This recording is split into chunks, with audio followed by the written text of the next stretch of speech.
Welcome to the Rowdy.com Big 3 Monday edition. This is the Sonoma Post Race. I'm Bassmasters, he's Buck Beaver. We talk NASCAR with Jerome Buzz Cutler. And, yeah, Jeff Gordon pissed a bunch of people off, and Jimmie Johnson won on the road course. And let's start with Jimmie Johnson, but before we talk about him, let's hear what he had to say before the race. Yeah, he was just getting the first quarter Driver of the Year award. I'm shocked to get this. According to everybody, I've been in a slump, so this is news to me. All right, so he breaks through at Bristol. He breaks through at Sonoma.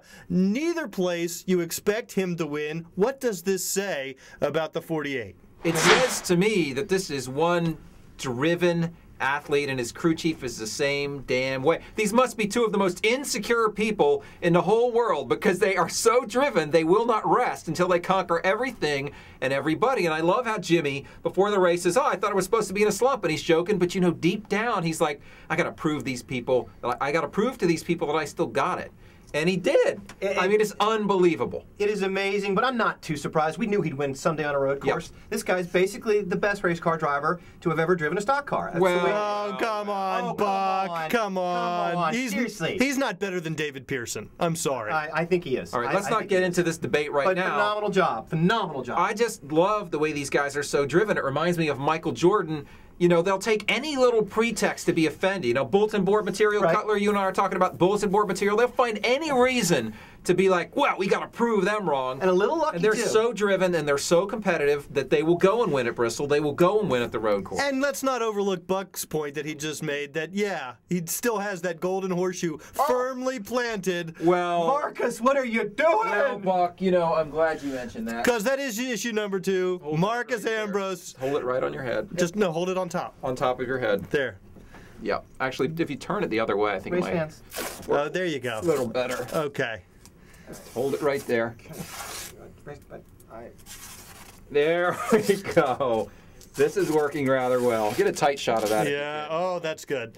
All so right. Buck Fever is the proud recipient of the Marcus Ambrose Bonehead Award. The Bonehead Award of the week goes to, well, it goes to Marcus Ambrose, but he's not here to accept. So Buck is accepting. Buck is representing Marcus Ambrose and his crew chief, who is also a bonehead.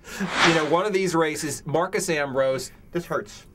It does. Mm-hmm. Yeah, but you got to suffer for your comedy. After we're done with this issue, you can take it off. And eat it. Wear it for the rest of the and eat it. Okay, so Marcus Ambrose, as we know, leading the race, one last caution, trying to save fuel, even though he's like at least 5 laps to the good. Am I right? I guess his crew chief told him to do that, and then he tries to do it going uphill, tries to refire the car. I don't know what to say. It's just ridiculous. That hasn't been said by this bone. It's ridiculous. It makes absolutely no sense. I feel really bad. Plus, you know, Marcus Ambrose is all I'm Mr. Happy, you know, Mr. Nice, Yeah, and credit to him for coming out and talking about it. But Australians, sporting Australians, and there are many, these are very competitive people. They take their sports very seriously. Marcus Ambrose was dying inside. I'm telling you. He did it to himself. Oh well, he was pretty surly in the interview. I mean, for him. For him, he is still smiling, more or less, but you knew it just had to kill the man. And I feel bad for him. I feel bad making fun of him, but that's our job. I feel bad for the whole continent of Australia. We have the Australian flag. We should have brought that down in honor. Yeah, we should have. And we could have if he'd won the race like he should have. Thanks to Ardmore C, who sent us that. I don't know what to say. I think this does go down as one of those biggest mistake I've seen. Big bonehead, big bonehead moments. You know, you remember Mark Martin, and this wasn't really Mark's fault. We're at Talladega. It's like the race hasn't started. They were swerving their tires back and forth. Whoa!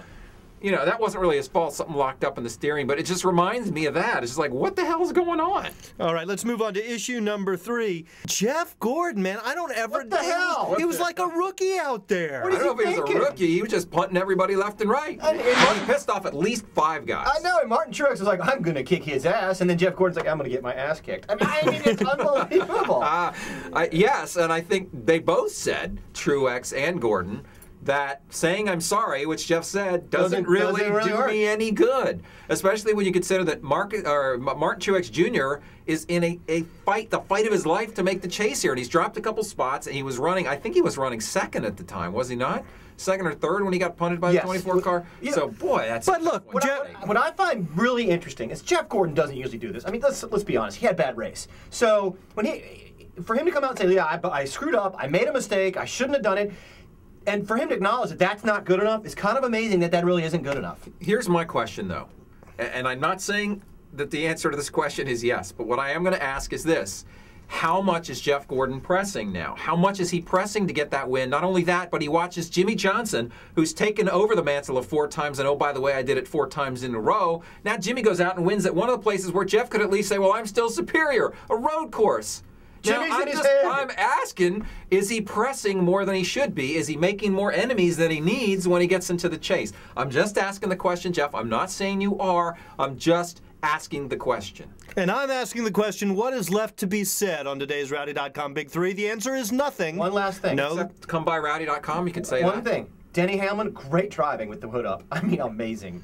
Other than that, it was kind of a long day for those cats It at was. Joe Gibbs Racing. All right, that has been your Rowdy.com Big Three. Please do join us at Rowdy.com. That's your assignment for the week. We'll be there every day, shooting videos, making podcasts, writing blogs. Eating bones. And eating bones. That is great. No, it's not. That is great. Rowdy.com. Say it like it is. Say what like it is? Rowdy.com.